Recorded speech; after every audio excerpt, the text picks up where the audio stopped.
अस्सलाम वालेकुम, मेरा नाम अमाद रशीद है and I'm a faculty member at ComStats University, Islamabad. Today I'll be discussing the financial aspect in your business plan. Hopefully आपने अपने बिजनेस प्लान पे बहुत सारी डिस्कशन सेशंस कर लिए होंगे और in the light of the last sessions in this course आपने अपने बिजनेस प्लान पे बहुत सी वर्किंग की होगी।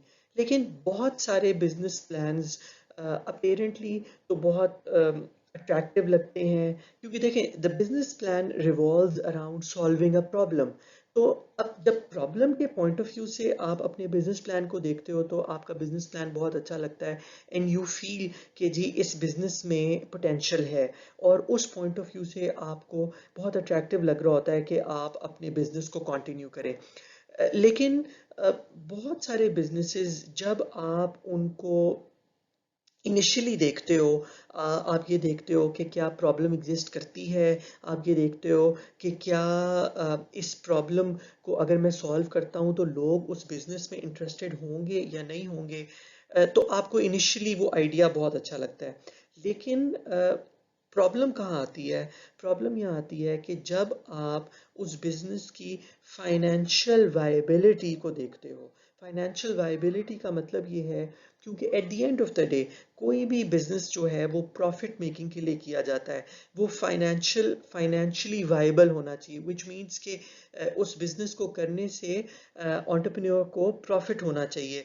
तो होता क्या है कि इनिशियली हमें आइडिया बहुत अच्छा लग रहा होता है, लेकिन आइडिया अच्छा लगना या आइडिया अच्छा होना in itself is not enough. उसकी फाइनेंशियल वायबिलिटी इंपॉर्टेंट है और फाइनेंशियल वायबिलिटी के लिए एक प्रॉपर फाइनेंशियल प्लानिंग करने की ज़रूरत है। तो अब बिजनेस प्लान में हम इस करंट लेक्चर में फाइनेंशियल प्लानिंग को हम देखेंगे कि हमें किन चीज़ों का ध्यान रखना है और किन चीज़ों को हमने फाइनेंशियल प्लानिंग के अंदर एग्जीक्यूट करना है। अब फाइनेंशियल प्लानिंग में बेसिकली होता क्या है? फाइनेंशियल प्लानिंग में हम अपने बिजनेस को स्टार्ट करने से पहले ही आगे अगले 1-2 सालों की फ्यूचर फोरकास्टिंग करते हैं। अपने बिजनेस को हम अज्यूम करते हैं कि अगर हमारा बिजनेस चलेगा तो हमारे फ्यूचर अगले 1-2 सालों में हमारी फाइनेंशियल रिक्वायरमेंट्स क्या होंगी और हमारे एक्सपेंसेस क्या होंगे और उन्हीं फाइनेंशियल रिक्वायरमेंट्स के मुताबिक हमें फिर ये प्लान करना होगा कि हमें वो पैसे फंड्स किस तरह अरेंज करने हैं और उन फंड्स को यूज़ करते हुए हमें अपने बिजनेस को कैसे ग्रो करना है। अभी हम ये सारी चीज़ों को in depth in detail discuss करेंगे कि फाइनेंशियल प्लानिंग के वेरियस एस्पेक्ट्स में क्या क्या चीज़ें हैं जिनको हमें देखने की और फोरकास्ट करने की ज़रूरत है।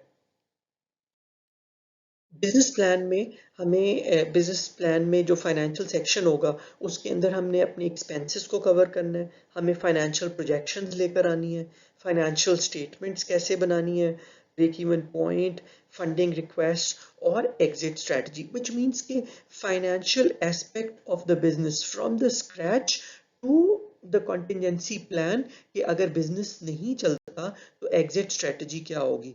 ये हमें पूरे का पूरा एक प्लान जो है वो फाइनेंशियल प्लान हमें बिजनेस प्लान के अंदर इनकॉर्पोरेट करना होता है।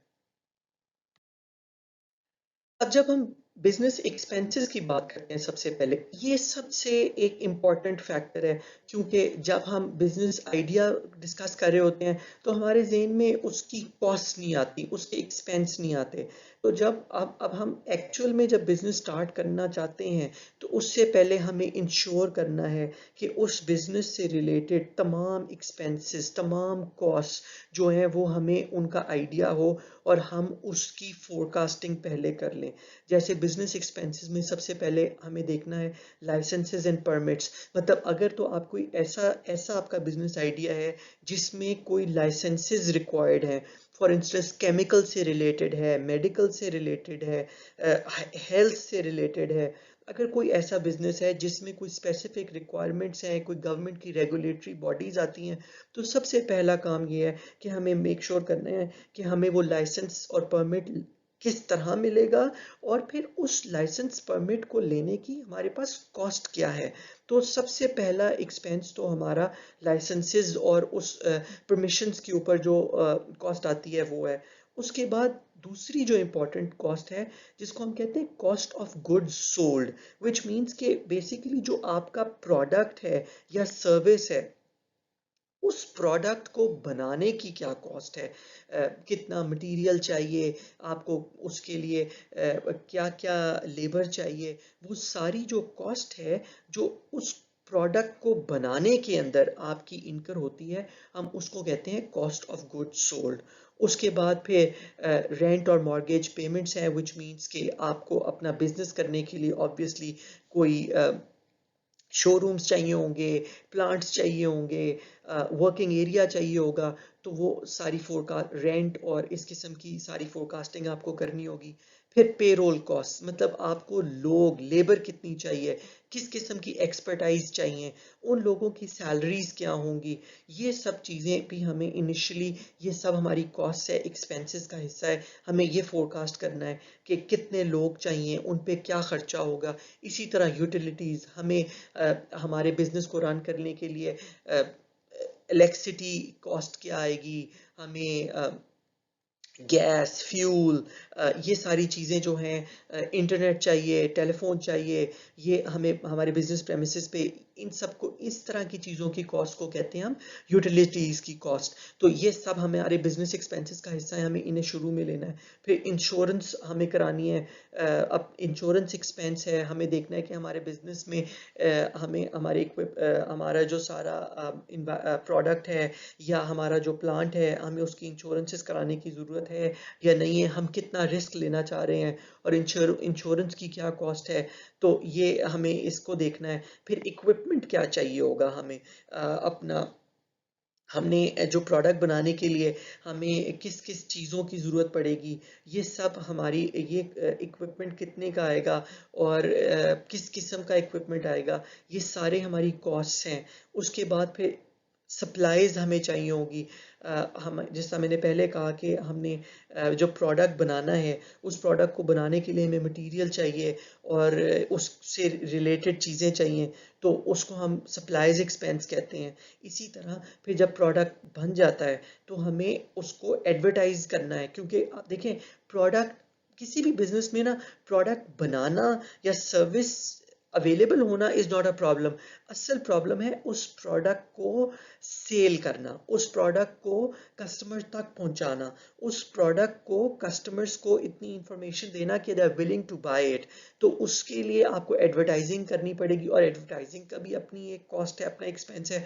तो बेसिकली जब आप बिजनेस स्टार्ट कर रहे हो तो बिजनेस स्टार्ट करने से पहले आपको जितनी आपकी एक्सपेंसेस हैं बड़े क्लियर होने चाहिए कि आपके बिजनेस आइडिया से रिलेटेड जो जो कॉस्ट हैं वो आप पहले से, आपको उनका आइडिया हो, एंटिसिपेट कर रहे हो।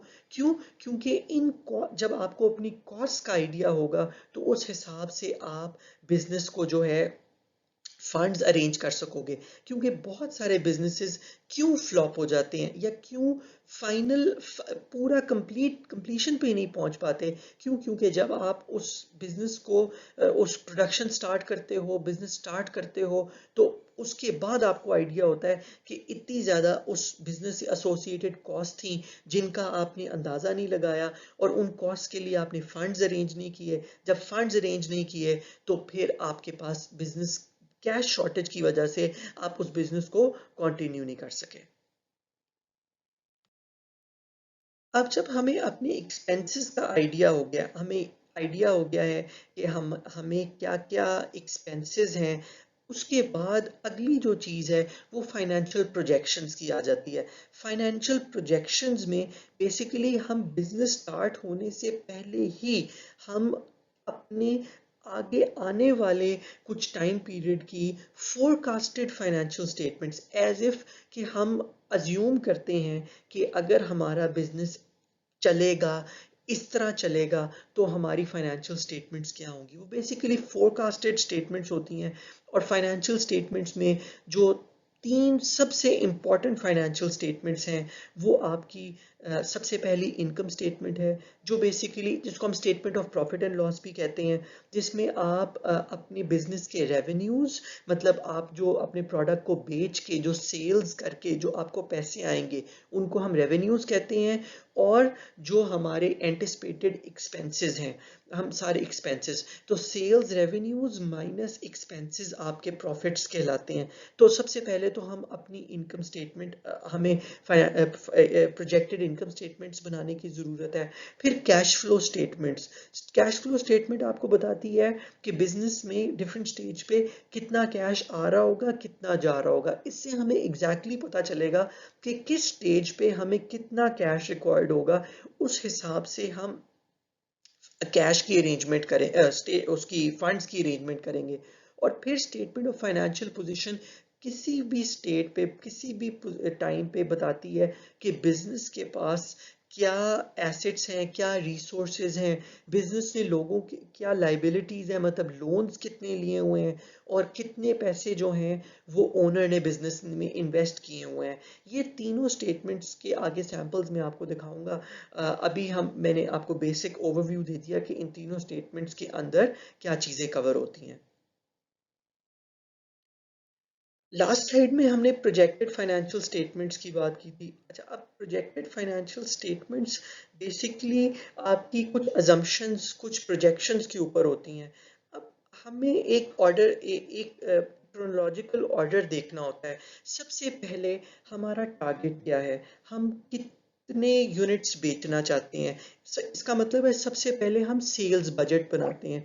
जिस तरह आपने देखा होगा कि हमारा कंट्री लेवल पे हर साल मई जून में बजट आता है। अब बेसिकली बजट क्या होता है, बजट अगले साल की प्लानिंग होती है। इसी तरह जब आप एक कंपनी का सेल्स बजट बनाते हैं तो उसमें आप ये प्लान करते हैं कि आप कितने यूनिट्स अगले साल बेचना चाहते हैं, क्योंकि आप जितने यूनिट्स बेचना चाहेंगे उसी हिसाब से आप यूनिट्स को प्रोड्यूस करना चाहेंगे। और जब आप यूनिट्स प्रोड्यूस करेंगे तो फिर जितने यूनिट्स आपने प्रोड्यूस करने होंगे, आपकी कॉस्ट भी जो हैं वो उसी हिसाब से होंगी। लेट्स से अगर मैं 500 यूनिट्स सेल करना चाहता हूँ अपने पहले पीरियड में, तो मुझे 500 यूनिट्स प्रोड्यूस करने हैं। तो 500 यूनिट्स प्रोड्यूस करने के लिए जो मुझे मटेरियल चाहिए होगा, जो मुझे लेबर चाहिए होगी, जो मुझे कॉस्ट चाहिए होगी, तो वो उस हिसाब से होगी। और अगर मैं 1000 यूनिट्स प्रोड्यूस करना चाहूँगा, तो मेरी बजट जो है वो उस हिसाब से बनेगा।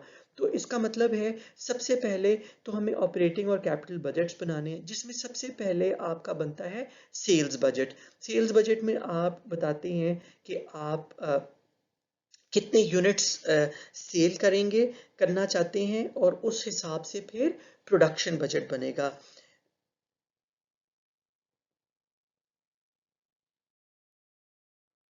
अब ये आपके सामने एक सैम्पल सेल्स कम प्रोडक्शन बजट है। अगर आप ये देखें, इसमें प्रोजेक्टेड सेल्स जो हैं वो जनवरी, फरवरी, मार्च की 5000, 8000 एंड 12000 गिवन है, विच मीन्स कि ये कंपनी जनवरी में 5000 यूनिट्स बेचना चाहती है, फरवरी में 8000 यूनिट्स बेचना चाहती है, और मार्च में 12000 यूनिट्स बेचना चाहती है। इसका मतलब ये है। और प्लस अब ऑब्वियसली जब आप जनवरी की प्रोडक्शन की बात कर रहे होगे, अगर आप 5000 यूनिट्स जनवरी में बेचना चाहते हो, तो आप सिर्फ 5000 यूनिट्स नहीं प्रोड्यूस करोगे। क्यों? क्योंकि लेट से आप फरवरी में जो आपने सेल्स करनी है, उसमें आपके पास लेट्स से 1 फरवरी को बेचने के लिए कुछ नहीं होगा, अगर आप कुछ एक्स्ट्रा प्रोड्यूस नहीं करते जनवरी में। तो कंपनीज जनरली जो उनके टारगेट्स होते हैं एक मंथ के, उससे ज़्यादा प्रोडक्शन करती हैं, ताकि अगले मंथ की प्रोडक्शन आने से पहले पिछले मंथ की जो बची हुई इन्वेंट्री है वो उनके पास बेचने के लिए अवेलेबल हो। तो अगर जनवरी में 5000 यूनिट्स ये कंपनी बेचना चाहती है, तो फिर जनवरी में प्रोड्यूस कितना करना होगा, वो आपकी एंडिंग इन्वेंट्री जो है, वो अगर डिजायर्ड इन्वेंट्री है 100 यूनिट्स, विच मीन्स कि ये कंपनी 5000 यूनिट्स जो है वो जनवरी में बेचना चाहती है, और 100 यूनिट्स जो है वो एक्स्ट्रा एंडिंग इन्वेंट्री में छोड़ना चाहती है, विच मीन्स कि इस कंपनी को 5100 यूनिट्स जो हैं वो अवेलेबल होने चाहिए जनवरी में। इसका मतलब है अगर आप जनवरी को देखो तो टोटल प्रोडक्शन क्या रिक्वायर्ड है, 5100 यूनिट्स की। इसी तरह अगर फरवरी की बात देखी जाए तो फरवरी में वो 8000 यूनिट्स बनाना बेचना चाहती है और 200 यूनिट्स जो हैं वो एंडिंग इन्वेंट्री में छोड़ना चाहती है, विच मीन्स के टोटल 8200 यूनिट्स अवेलेबल होने चाहिए फरवरी में। अब 100 यूनिट्स तो हमारे पास पिछले महीने से बचे हुए थे, इसका मतलब है 8100 यूनिट्स जो हैं वो हम मज़ीद हमें प्रोड्यूस करने होंगे फरवरी में। और इसी तरह मार्च में 12,000 यूनिट्स जो हैं वो हम प्रोड्यूस करना चाहते सेल करना चाहते हैं। एंडिंग इन्वेंट्री में हम 300 यूनिट्स रखना चाहते हैं और 12,300 यूनिट्स हमारे पास अवेलेबल होने चाहिए। लेकिन फरवरी से 200 यूनिट्स हमारे पास बचे होंगे, इसका मतलब है मार्च में 12,100 यूनिट्स प्रोड्यूस करने की हमें ज़रूरत है। इसका मतलब है इस कंपनी को जनवरी में 5100 यूनिट्स प्रोड्यूस करने हैं, फरवरी में 8100 यूनिट्स प्रोड्यूस करने हैं और मार्च में 12,100 यूनिट्स प्रोड्यूस करने हैं। इसका मतलब ये है कि जो हमारी प्रोडक्शन की कॉस्ट होंगी वो इन यूनिट्स के हिसाब से होंगी। अब इसी तरह हमने प्रोडक्शंस बजट बना लिया। अब हमें सिर्फ प्रोडक्शन नहीं करनी, हमें रॉ मटेरियल और प्रोडक्शन की लेबर नहीं चाहिए, हमें अपनी बाकी एक्सपेंसेस भी हमारे इनकर होने हैं, जिसमें हमारे पास सैलरीज हैं, हमारे पास रेंट है, हमारे पास यूटिलिटीज़ हैं, एडवर्टाइजिंग है, सेलिंग एक्सपेंसेस हैं, इंश्योरेंस है, पेरोल टैक्सेस हैं, डिप्रिसिएशन है, ऑफिस एक्सपेंसेस हैं। इसका मतलब है कि हमारे जनवरी के अदर एक्सपेंसेस भी हैं। तो इसका मतलब है कि हमें जनवरी, फरवरी और मार्च के अपने फोरकास्टेड एक्सपेंसेस की भी डिटेल निकालनी है और हमें देखना है कि ऑपरेशंस के लिए हमें प्रोडक्शन के लिए क्या प्रोडक्शन करनी थी, ये हमने पिछले बजट में देखा। अब हम देख रहे हैं कि हमें ऑपरेशंस रन करने के लिए हमें क्या एक्सपेंसेस की ज़रूरत है, तो वो हमारा ऑपरेटिंग बजट कहलाएगा। अब आप ये देखें, जब आपने इंडिविजुअली आपने मंथली बेसिस पे सेल्स कैलकुलेट कर ली, ठीक है, आपने cost of goods sold calculate कर ली, मतलब कि आप चीज़ बेच रहे कितने की हैं, उसके बाद आप वो जो प्रोडक्ट है उस प्रोडक्ट की इन इटसेल्फ कॉस्ट कितनी है। जब sales minus cost of goods sold, this is known as gross profit. ठीक है, ये जो ग्रॉस प्रॉफिट होता है ये आपका एक ऐसा प्रॉफिट है जिसके बाद आपने अपने ऑपरेटिंग एक्सपेंसेस माइनस करने होते हैं। ठीक है, और फिर हमने अपनी ऑपरेटिंग एक्सपेंसेस को भी बजट किया था, जिसमें हमारी salaries, rent, utilities, advertising, insurance और ये सारा कुछ निकाल के। इसका मतलब है sales minus cost of good sold is gross profit. Gross profit मतलब आपका रॉ प्रॉफिट। उस प्रॉफिट में से आपने अपने बाकी खर्चे निकालने हैं, जिसमें ऑफिस का रेंट है, आपकी बाकी एम्प्लॉयज़ की सैलरीज हैं, एडवर्टाइजिंग के खर्चे हैं, जो दूसरे अदर एक्सपेंसेस हैं, वो सारे निकालने के बाद आपका जो है वो आपकी नेट इनकम निकलती है। अब इनकम स्टेटमेंट के बाद हमारी है statement of cash flows. Basically statement of cash flows आपको बताती है कि किसी भी पीरियड में आपका कितना कैश आ रहा है और कितना कैश जा रहा है। हम इसको स्टेटमेंट ऑफ कैश फ्लोज को तीन कैटेगरीज के अंदर डिवाइड कर लेते हैं, जिसमें हम cash flows from operating activities करते हैं, cash flows from investing activities and cash flows from financing activities. Cash flows from operating activities में आपके पास जो आपके बिजनेस से related, day to day operation से रिलेटेड जो कॉस्ट होती हैं वो हम ऑपरेटिंग एक्टिविटीज में उसको कहते हैं। मतलब जो प्रोडक्ट को बेच के जो रेवेन्यूज आते हैं वो ऑपरेटिंग एक्टिविटीज के इनफ्लोज होते हैं। और उस प्रोडक्ट को बनाने के और आपको अपने बिजनेस चलाने के जो डे टू डे ऑपरेशंस की कॉस्ट होती है, उससे जो कैश आउटफ्लो होता है उसको cash outflow from operating activities कहते हैं। इसी तरह cash flow from investing activities में हमारा प्लांट, इक्विपमेंट, लैंड, बिल्डिंग, हमारी इन्वेस्टमेंट्स, इससे इससे जो कैश आता है वो हमारा cash inflow from investing activities कहलाता है। और जो इसमें हमारी हम चीज़ों अपने एसेट्स को बढ़ाते हैं या प्लांट इक्विपमेंट को इन्हांस करते हैं, उसको उसमें मज़ीद इन्वेस्टमेंट करते हैं, तो उससे जो कैश जाता है उसको cash outflow from investing activities कहते हैं। और इसी तरह फिर cash flows from financing activities, हम हमारी अब बिजनेस की जो फंड्स की जो रिक्वायरमेंट है, एक फंड्स तो वो हैं जो जब हम अपनी प्रोडक्ट्स और सर्विसेज को बेच के जो रेवेन्यू जो पैसे लाते हैं, वो तो ऑपरेटिंग एक्टिविटीज़ का हिस्सा है। लेकिन हम हमारे जो इनिशियली बिजनेस के शुरू में जो हमारी फंड्स की रिक्वायरमेंट है, वो तो हमें आइदर लोन लेके या ओनर की इन्वेस्टमेंट से इस तरह हम पूरी करते हैं। तो वो जो उससे जो इनफ्लो होता है, हम उसको cash flow from financing activities कहते हैं। और जब हम लोन्स को वापस करते हैं या हम ओनर्स को वापस रिटर्न देते हैं, उसको हम cash outflow from investing activities कहते हैं। तो basically statement of cash flows एक रफ आइडिया आपको दे देता है कि आपको किस हेड के अंदर कितना कैश आएगा, कितना जाएगा, और आपको उस हेड के अंदर कितने कैश की रिक्वायरमेंट होगी।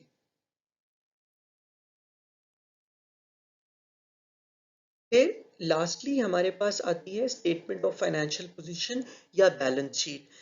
ये एक बड़ी इंपॉर्टेंट फाइनेंशियल स्टेटमेंट है। ऑल्दो जब आप बिजनेस के स्टार्ट में होते हैं, तो फोरकास्टेड फाइनेंशियल पोजीशन जो है या बैलेंस शीट उस तरह इम्पोर्टेंट नहीं होती। लेकिन ये एक आपको बड़ा अच्छा रफ आइडिया देती है कि जब आप बिजनेस स्टार्ट करोगे तो आपको टोटल एसेट्स कितने चाहिए होंगे, आपको प्लांट इक्विपमेंट के फॉर्म में कितने एसेट्स चाहिए, आपको कैश कितना चाहिए, आपको जो है वो टोटल आपकी क्या रिक्वायरमेंट है बिजनेस को स्टार्ट करने में, शुरू में आपको कितने पैसे चाहिए।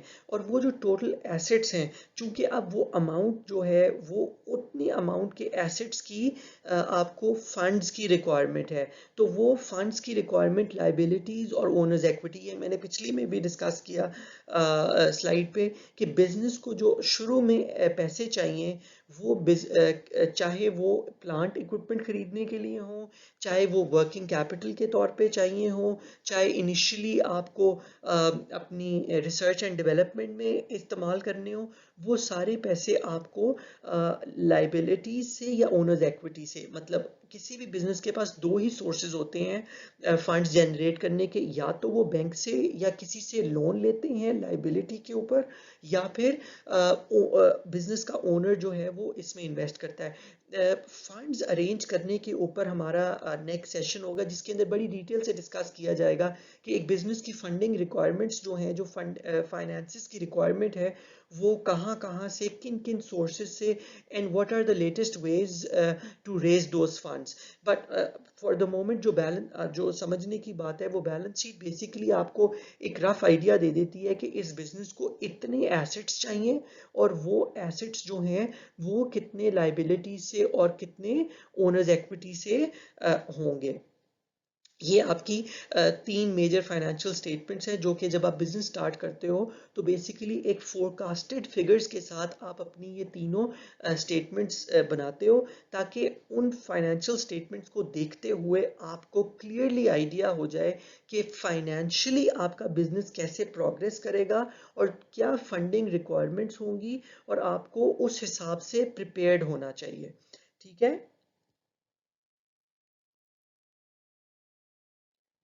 हमने फाइनेंशियल स्टेटमेंट्स बना ली, हमने अगले एक साल की प्रोजेक्शंस कर ली, और हमें लग रहा है कि हमारा बिजनेस जो है वो प्रॉफिटेबल होगा, हमें रिटर्न देगा। अच्छा, प्रॉफिटेबिलिटी हमें नज़र तो आ रही है, लेकिन एक जो बड़ा इम्पॉर्टेंट पॉइंट होता है जिसको हम कहते हैं ब्रेक इवन पॉइंट, ये एक ऐसा पॉइंट है जिस पे बिजनेस ना प्रॉफिट में होता है या ना लॉस में होता है। ऑल्दो हमने शुरू में डिस्कस ये की थी बात कि हमें बिजनेस जो है हम प्रॉफिट के लिए करते हैं, लेकिन प्रॉफिट बाद में आता है। कोई भी बिजनेस जो है वो डे वन से प्रॉफिट में नहीं जाता, शुरू में कुछ टाइम आप प्रॉफिट से नीचे रहते हो। अच्छा, अब चूंकि आपको शुरू में प्रॉफिट से नीचे रहना है, और आपकी पहली स्ट्रगल ये होगी कि मैं एस लॉस से निकल जाऊं। जो जब जब आप लॉस से निकलते हो, जो पहला पॉइंट है जिस पे ना आपको लॉस हो रहा है ना आपको प्रॉफिट हो रहा है, that point is called break even point. Break even point जो है वो वो पॉइंट है कि आपकी मिनिमम इतनी सेल्स हो जाएं कि आपका लॉस ना रहे, आपका प्रॉफिट हो जाए। तो फिर आप जो पहली चीज चाहते हो वो ये चाहते हो कि आपको पता चल जाए कि मैं कम से कम कितने यूनिट्स बेचूं तो मैं लॉस में नहीं रहूंगा, और उतने यूनिट्स बेचने के बाद मेरी प्रॉफिटेबिलिटी शुरू हो जाएगी। तो आपका बिजनेस स्टार्ट करते हुए पहला टारगेट होगा ब्रेक इवन पॉइंट, कि यार मैं जल्दी से ब्रेक इवन पॉइंट अचीव कर लूं। मैं ये देख अगर तो ब्रेक इवन पॉइंट क्या बताएगा? ब्रेक इवन पॉइंट बताएगा कि अगर आपने 300 यूनिट्स सेल कर लिए तो 300 यूनिट्स पे आप नो प्रॉफिट नो लॉस पे हो। इसका मतलब है 301 यूनिट्स अगर सेल किए तो आप प्रॉफिटेबिलिटी में चले जाओगे। अगर 299 यूनिट्स सेल किए तो आप लॉस में होगे। तो ब्रेक इवन पॉइंट कैलकुलेट करने का एक सिंपल सा फॉर्मूला है, total fix cost. Total fix cost कौन सी कॉस्ट होती हैं? ये वो कॉस्ट होती हैं जो आप की मिनिमम कॉस्ट हैं, जो आप बिजनेस को रन करें या ना करें। आप बिजनेस को आप 100 यूनिट्स प्रोड्यूस करें, 200 यूनिट्स प्रोड्यूस करें, 300 यूनिट्स प्रोड्यूस करें, आपकी वो फिक्स कॉस्ट आनी है। जनरली फिक्स कॉस्ट की एग्जांपल्स में आपके पास रेंट आ जाता है, आपकी मशीनरी एंड प्लांट की एक बेसिक मेंटेनेंस आ जाती है, आपका वो सैलरीज आ जाती हैं जो मैनेजर्स की। अब लेट्स से आपने अगर एक प्लांट लगाया है जिसकी 100,000 यूनिट्स प्रोड्यूस करने की कैपेसिटी है, और आपने एक उसके लिए जो फैक्ट्री रेंट की या जो एरिया रेंट किया उसका रेंट है 1 लाख। अब बात यह है, आपकी प्लांट या फैक्ट्री बेशक 1 लाख यूनिट्स प्रोड्यूस कर सकती है, लेकिन बेशक आप 10,000 यूनिट्स प्रोड्यूस करें फिर भी आपने वो 1 लाख रेंट देना है। आपने जो लोगों को सैलरीज पे रखा हुआ है वो आपने रखना ही रखना है। इसी तरह जो तमाम कॉस्ट जिनका प्रोडक्शन यूनिट्स के साथ ताल्लुक ना हो उनको हम कहते हैं टोटल फिक्स कॉस्ट। ठीक है? और टोटल फिक्स कॉस्ट को जब हम डिवाइड करते हैं selling price per unit minus variable cost per unit. Variable cost per unit क्या होती है? वेरिएबल कॉस्ट पर यूनिट वो होती है जो आपकी सिर्फ उस प्रोडक्ट को बनाने की कॉस्ट होती है। आपको याद होगा मैंने कहा था कॉस्ट ऑफ गुड्स सोल्ड वो कॉस्ट है जो प्रोडक्ट को बनाने की कॉस्ट है। रॉ मटेरियल की कॉस्ट है, उस लेबर की कॉस्ट है जो डायरेक्टली प्रोडक्ट बनाने के अंदर इंगेज्ड है। हमारे पास उसमें रेंट की कॉस्ट इंक्लूड हमने नहीं की हुई, हमने उसमें एडवर्टाइजिंग की कॉस्ट नहीं है। वेरिएबल कॉस्ट क्या है? उस प्रोडक्ट की कॉस्ट। तो ब्रेक इवन क्वांटिटी कैलकुलेट करने के लिए total fix cost divided by selling price minus variable cost. अब ये फॉर्मूला को जब आप रन करेंगे तो आपको पता चल जाएगा कि मैं इतने यूनिट सेल करूंगा तो मेरा ब्रेक इवन पॉइंट आ जाएगा, विच मीन्स उससे ऊपर प्रॉफिट, उससे नीचे लॉस। तो मेरे बिजनेस का पहला टारगेट होगा कि मैं इतने यूनिट्स अचीव कर लूं। तो अब जब मैं अपना प्लानिंग कर रहा हूँ, बिजनेस आइडिया डिस्कस कर रहा हूँ, तो अब सिर्फ ये नहीं देखना कि क्या मेरा आइडिया लोगों को पसंद आ रहा है या नहीं आ रहा, क्या लोग मेरा प्रोडक्ट पसंद करेंगे या नहीं करेंगे। अब इम्पॉर्टेंट ये है कि हमें ये पता होना चाहिए या ये हमें फोरकास्ट करना चाहिए कि यार मुझे कम से कम इतने यूनिट्स बेचने हैं जिसके बाद मैं ब्रेक इवन अचीव करूंगा। विच मीन्स के अब मुझे इस पॉइंट ऑफ व्यू से देखना है कि क्या इतनी डिमांड मार्केट में है कि मैं अपने ब्रेक इवन पॉइंट को आसानी से अचीव कर सकूं। अगर मेरा आइडिया आपका ख्याल है 50-60 लोग 100 लोगों को पसंद आएगा, 50-100 लोग जो हैं वो उनको ये प्रॉब्लम है और वो मेरा प्रोडक्ट खरीदेंगे, लेकिन मेरा ब्रेक इवन पॉइंट जो है वो 1000 यूनिट्स पे है, इसका मतलब है मुझे शुरू से there is a problem in my business idea, क्योंकि मैं अब जो मर्जी कर लूँ, इतनी डिमांड ही नहीं है मार्केट में मेरे आइडिया की। मुझे पता है कि मुझे 1000 यूनिट बेचने हैं, ठीक है। तो ब्रेक इवन पॉइंट एक आपको बड़ी चीजें क्लियर कर देता है, आपको आइडिया दे देता है कि आपका टारगेट क्या है, आपने किससे ऊपर जाना है। अब आपने अपनी मार्केट को दोबारा एनालाइज करना है कि क्या ब्रेक इवन पॉइंट आसानी से अचीव हो जाएगा। और फिर असल बात सिर्फ ब्रेक इवन पॉइंट अचीव करना नहीं है, असल बात यह है ब्रेक इवन पॉइंट से मैक्सिमम ऊपर जाना। तो कितना पोटेंशियल है मेरे बिजनेस में ऊपर जाने का। तो ये चीज जब हम देखेंगे तो हम बेहतर प्लानिंग कर सकेंगे। इस लेक्चर के लिए इतना ही। अब अगले सेशन में हम ये देखेंगे, जब हम मेंटली हम प्रिपेयर्ड हैं, हम बिजनेस स्टार्ट करना चाहते हैं और हमने we have a fair bit of an idea कि what is the require financial requirement और हमें कितने फंड्स की ज़रूरत है। तो अगले सेशंस में हम ये देखेंगे कि वो फंड्स जनरेट करने के लिए हमारे पास क्या क्या ऑप्शंस हैं, जिसकी बेसिस पे हम अपने फंड्स को गैदर कर सकते हैं। अब नए तरीके बहुत सारे चीज़ें आ गई हैं जिसमें बहुत सारी फंडिंग की सोर्सेज हैं। उनकी डिटेल्स जो हैं वो नेक्स्ट लेक्चर में आपके साथ शेयर करेंगे। Thank you so much.